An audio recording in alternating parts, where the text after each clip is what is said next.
This video is going to be a presentation on the federal budget, federal operating deficits, the national debt, and its impact on Social Security and Medicare.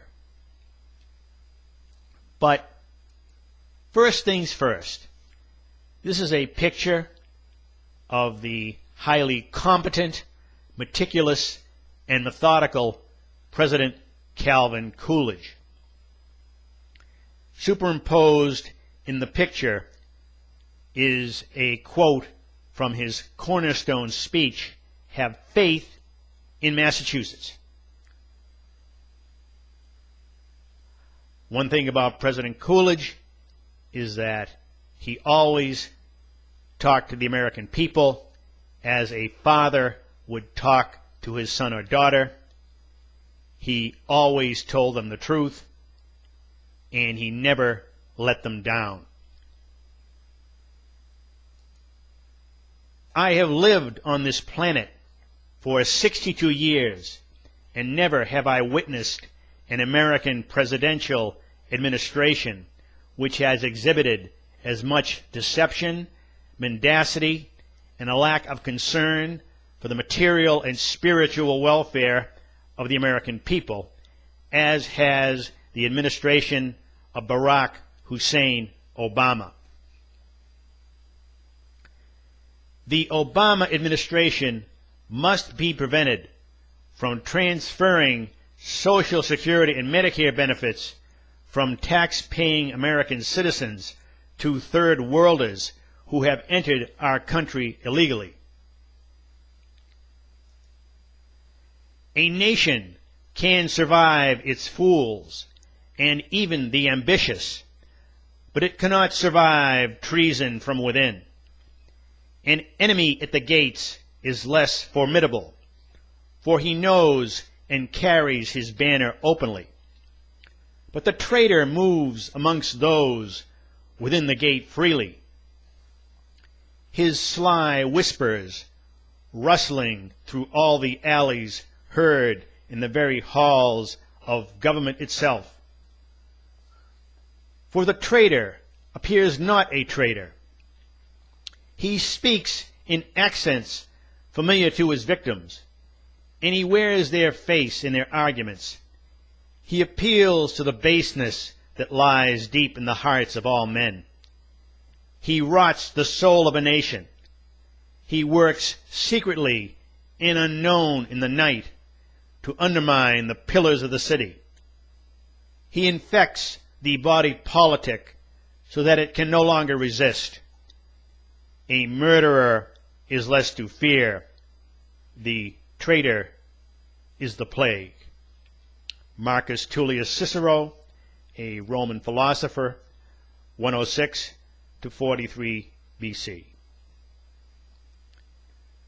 As you know, the federal government is more than $18 trillion in debt. In addition to the $716 billion hit Medicare took when Obama transferred that money out of Medicare and put it into the so-called Affordable Care Act, by continuing to pile on debt, Obama is sneakily setting up Social Security and Medicare for a downfall. As interest rates rise, Social Security and Medicare will be crowded out due to the increased interest cost on the national debt. Of course, the government will always find the money to pay for welfare programs, EBT cards, food stamps, Section 8 housing, free cell phones, free internet, WIC, CHIP, TAMP, free health care, free and subsidized education, etc., and more for many welfare recipients. Although there are many truly needy Americans, such as the elderly in nursing homes on welfare, a good number of the welfare folks make it their ongoing business and objective in life to malinger and game the system.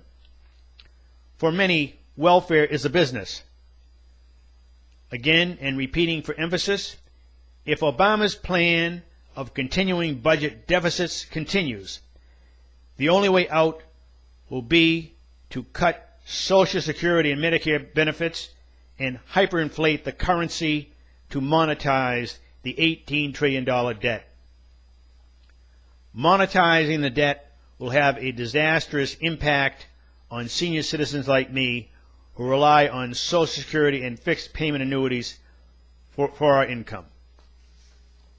In this chart, which shows the rising tide of interest, the White House forecast of annual government outlays in billions of dollars for defense, non-defense, discretionary spending, and interest on the debt shows that spending on interest will surpass defense spending in 2021 and non-defense spending in 2022. As you can see, the red bar starts at a little over $200 billion in 2014. It hits about $600 billion in 2021 and explodes to about $780 billion in 2025. That's all interest costs, interest expense on the debt, which will be caused by projected increases in interest rates. Again, this is going to crowd out Social Security and Medicare for seniors, an issue about which I am very concerned. So we must get a handle on the budget immediately. Retirees need Social Security and Medicare. There are many other line items in the federal budget which could and should be cut to bring the budget under control. The overbearing Department of Education, which is bribing the states to implement Common Core, should be eliminated and decentralized to the states. The Department of Commerce should be eliminated, and the Department of Energy should be drastically cut back. There are other federal departments, such as the Department of Labor, which should be cut as well. The Department of Justice, which recently has been meddling unnecessarily into the affairs of states and localities, needs to be brought under control by massive cuts in its budget. In addition, cuts should be made to the United States Department of Agriculture. Farm subsidies and price supports are corporate welfare and crony capitalism for the favorites of the Washington elites. They should be done away with. As Senate President, then soon-to-be President Calvin Coolidge noted in his cornerstone speech, "Have faith in Massachusetts," self-government means self-support. Decentralization of the central government is a public policy initiative which would greatly invigorate the economy and would over time return the United States government to budget surpluses rather than recurring budget deficits. The states and localities are the incubators of creativity and innovation, not Washington, D.C. It has been my experience as a systems accountant with 40 years experience in that field that decentralized systems are much more dynamic and flexible and are designed to get things done, whereas centralized systems are more bureaucratic and are basically record-keeping and data-accumulating entities. Centralized systems are not designed with the needs of the end users, the customers, in mind, whereas satisfying end-user needs is a major objective and benefit of decentralized systems. This is why our system of federalism was adopted by our nation's founders. Social Security is not welfare. Social Security recipients have contributed into the fund over the years, whereas those who are on welfare have not made contributions to any trust funds from which they draw benefits. Quoting President Coolidge again, and as noted in his book Foundations of the Republic, "If you at times grow weary of the constant stress put on economy, you will see that something more is involved than can be measured in dollars and cents. The spirit of real constructive economy is something higher and nobler. It does not imply so much a limitation as an attempt to be free from limitation. It does not contemplate curtailing ample supplies for worthy purposes and real needs, but it is the enemy of waste and the ally of orderly procedure. It is an attempt to increase and enlarge the scope of the individual and the life of the nation. To paraphrase President Coolidge, what he is saying here is that budget cuts must be made, but should be made in areas in which expenditures are being made without the necessary increase of benefit to the American people. When President Coolidge states the spirit of real constructive economy is something higher and nobler, it does not imply so much a limitation as an attempt to be free from limitation. It does not contemplate curtailing ample supplies for worthy purposes and real needs, but it is the enemy of waste and the ally of orderly procedure. He indicates that we don't want to indiscriminately cut government budgets. However, we want to cut those departments and expenditures which are being wasteful, and those departments which are not spending their budgetary appropriations according to orderly procedures and processes or achieving their objectives. Coolidge is saying that if you don't spend money foolishly, then you will have money available to make purchases for those things that are really needed and that greatly promote the material and spiritual welfare of the American nation. To further clarify how Obama is deceptively transferring Social Security and Medicare benefits to third worlders, first and foremost, please note that $716 billion was transferred from the Medicare Trust Fund and transferred to Obamacare. This is a theft of contributed resources from the Medicare system to fund health insurance for non-contributors. The national debt of $18 trillion plus has become so ponderous that the only way out is for the federal government, in collusion with the Federal Reserve, to print money and monetize the debt. This will reduce the value of the dollar, and it will be a tax on everybody.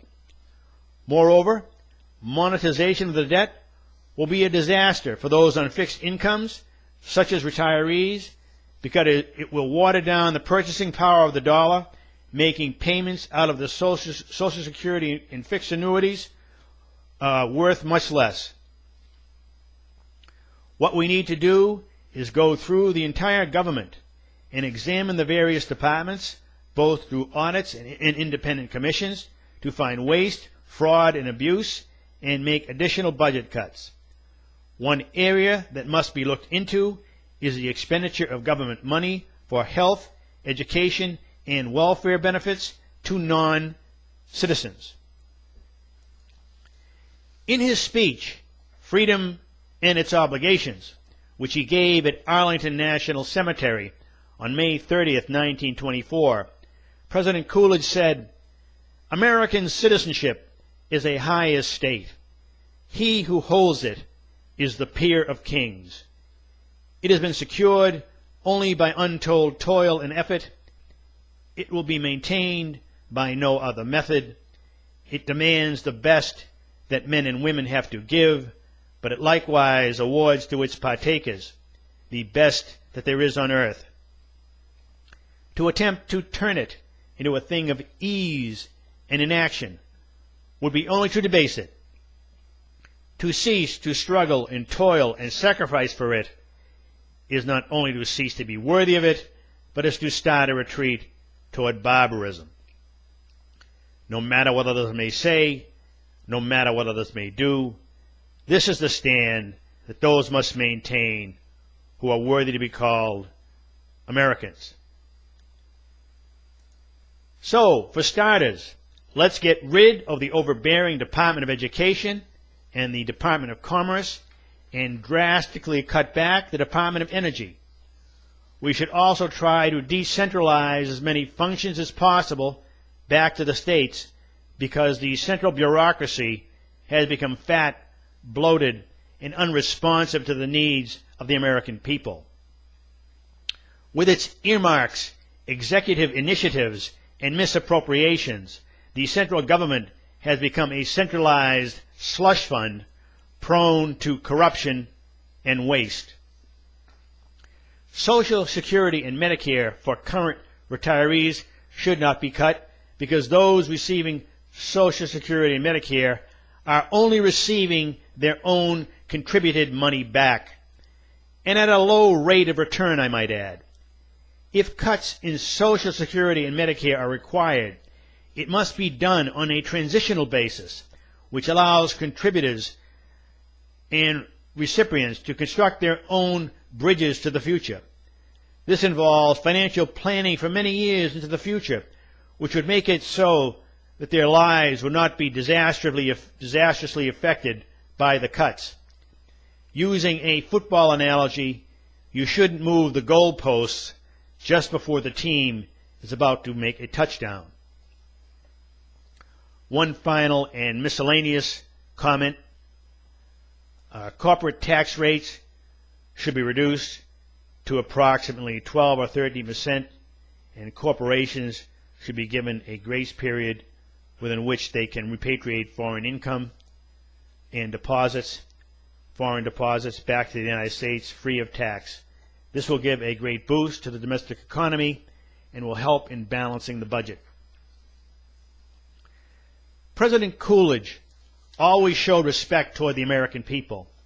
He never sugarcoated anything, and he always spoke to them as a father would talk to his son or daughter, always telling them the truth while giving fatherly advice and never letting them down. I conclude this letter with a quote from Massachusetts Senate President, then soon-to-be President Coolidge's masterpiece of a speech, "Have faith in Massachusetts. In no land are there so many and such large aggregations of wealth as here. In no land do they perform larger service. In no land will the work of a day bring so large a reward in material and spiritual welfare. Have faith in Massachusetts. In some unimportant detail, some other states may surpass her, but in the general results, there is no place on earth where the people secure in a larger measure the blessings of organized government, and nowhere can those functions more properly be termed self-government. Do the day's work. If it be to protect the rights of the weak, whoever objects, do it. If it be to help a powerful corporation, better to serve the people, whatever the opposition, do that. Expect to be called a stand-patter, but don't be a stand-patter. Expect to be called a demagogue, but don't be a demagogue. Don't hesitate to be as revolutionary as science. Don't hesitate to be as reactionary as the multiplication table. Don't expect to build up the weak by pulling down the strong, is that quote. Don't hurry to legislate. Give administration a chance to catch up with legislation.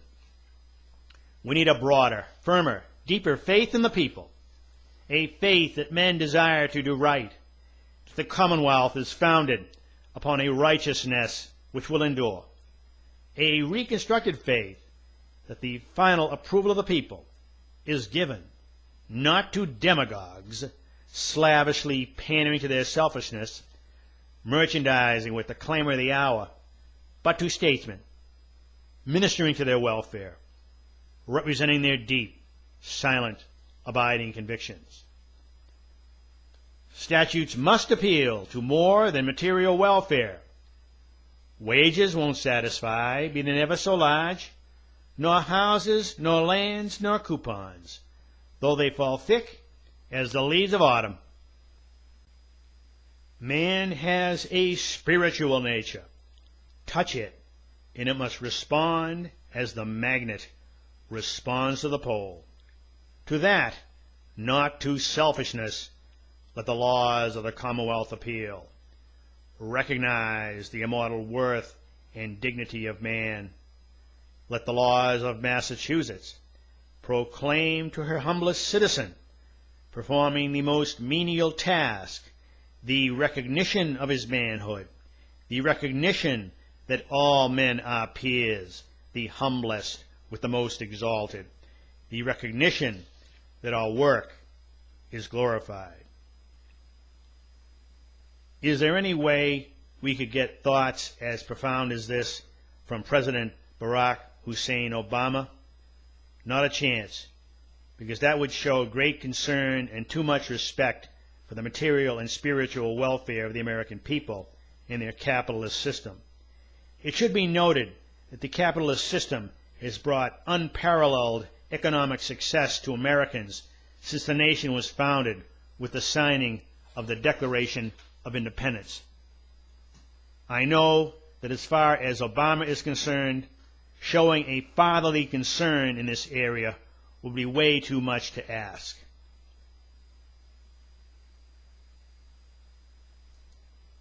This is a photograph of our Washington congressional leadership. 318 million Americans, and this is the best we can do? Nancy Pelosi, 74 years old, 28 years in Congress. Mitch the Squish McConnell, 72 years old, 30 years in Congress. The infamous Harry Reid, 75 years old, 32 years in Congress. John Boehner, 65 years old, 24 years in Congress.